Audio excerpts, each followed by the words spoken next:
よし、はい、こちらも口で口につけすぎないように、はい、お願いします。はい、はい、こう季節薬も口で口につけました。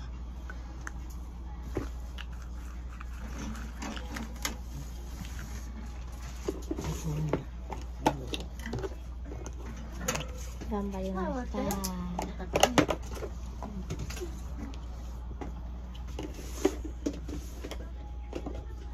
今日たくさん入ってましたね。いつも入ってるけど、まだ入ってないですね。いっぱい入ってる。すごい。はい、じゃあまあ迫力様子見てください。まあちょっと涼しくなってきたからさ。そうですね。朝晩だいぶね涼しいと。そう、だから温度差が若い時よりもちょっとしんどいと思う。そうですよね。そこだけ気をつけて。ヒーターだけを。気にしちゃってください。はい。